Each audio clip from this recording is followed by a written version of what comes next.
اس طرح کی مثلا یہ ایک چیز ہوگی، یعنی ایک تو احرام مصر دیکھ لیں، احرام مصر کی جو وہ بلڈنگ ہے، وہ جو انہوں نے تعمیر کی تھی، وہ آج بھی باقی ہے، ان کے آثار آج بھی باقی ہیں۔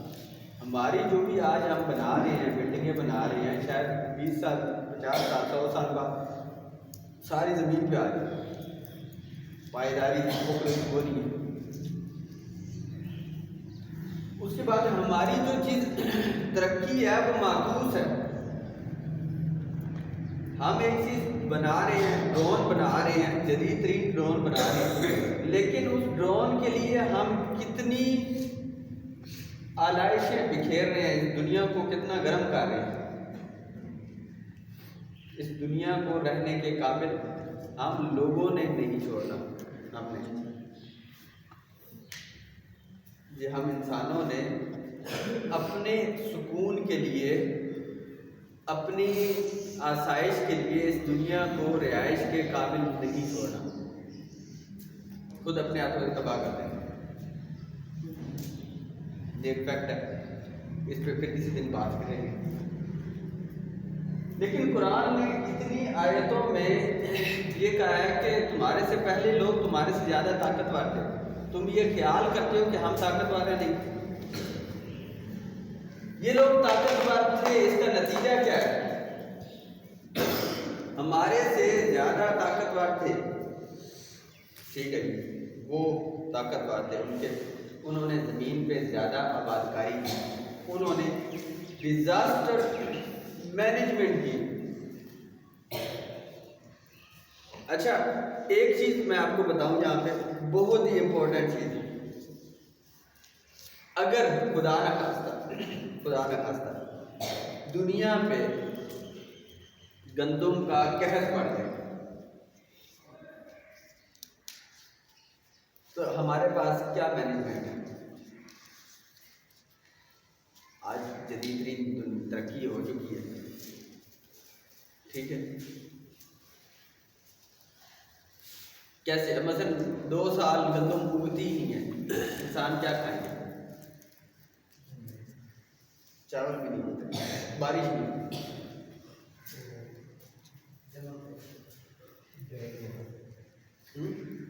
جانور کھا لیں گے، جانور بھی ختم ہو جائیں گے، پھر ڈیزاسٹر مینجمنٹ ہوتی ہے کہ آپ لوگ فیوچر کی پلاننگ کریں، فیوچر میں تبدیلیاں آ رہی ہیں، بارشیں زیادہ آ رہی ہیں، آپ کی فصلیں تباہ ہو جائیں گی، آپ کو پتہ ہے فصل نہیں ہوگی، جو فصل ہے اس کو آپ استعمال کریں۔ ترقی آپ نے کر لی ہے، لیکن کیا ہماری ترقی، یہ آن دا ریکارڈ ہے بات، کیا ہماری ترقی اتنی ترقی ہے کہ اگر 7 سال تک مسلسل کوئی فصل نہ ہو تو کیا ہم زندہ رہ سکیں گے انسان؟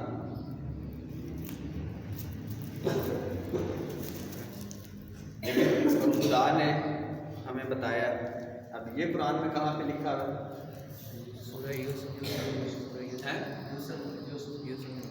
حضرت یوسف کا واقعہ، سورہ یوسف۔ حضرت یوسف نے ایک خواب کے تحت آنے والی ایک پیشین گوئی کر دی۔ پیشین گوئی کرنا ایک آسان کام ہے، مشکل کام نہیں ہے۔ ایک پیشین گوئی ہمارے محکمہ موسمیات والے بھی کر دیتے ہیں کہ جناب آنے والے 2 سال مشکل ہوں گے، گندم نہیں ہوگی۔ لیکن پیشین گوئی کرنے کے بعد حضرت یوسف نے 7 سال کی پلاننگ کی، یعنی ایک بندہ آج سے 14 سال بعد کی پلاننگ کر رہا ہے،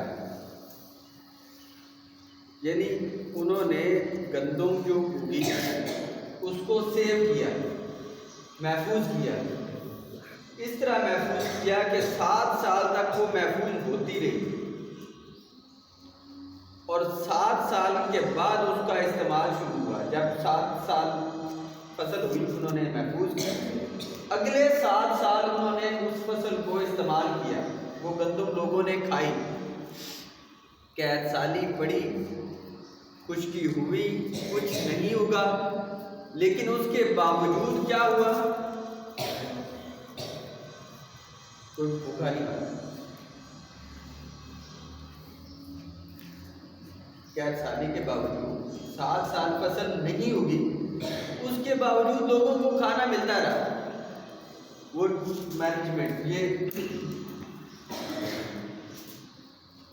اس وقت کے جو لوگ تھے ان کے پاس وہ ہمارے سے زیادہ مینجمنٹ، ان کے آثار ہمارے لیے ہمیں اس لیے بتایا گیا کہ تم اگر کرنا چاہتے ہو، کچھ کرنا چاہتے ہو تو کچھ پازیٹیو کرو، کچھ مثبت کرو، ایسا کام کرو جس سے اس زمین کو کچھ نہ ہو، اس زمین پر اس کا ٹمپریچر نہ بڑھے۔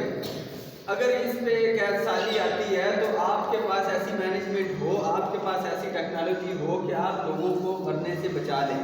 لیکن آج ہم اتنی ترقی ہونے کے باوجود، ہم کہتے ہیں ہم ترقی یافتہ قوم ہیں، ہم 21ویں صدی میں زندہ رہ رہے ہیں، اتنی ترقی ہونے کے باوجود ہزاروں لوگ بھوک سے مر رہے ہیں اس دنیا میں، ہزاروں لوگ دوائیاں نہ ہونے کی وجہ سے مر رہے ہیں، ہزاروں لوگ ایسی دوائیوں کی وجہ سے مر رہے ہیں کہ جو انسان کے لیے نقصان دہ ہے۔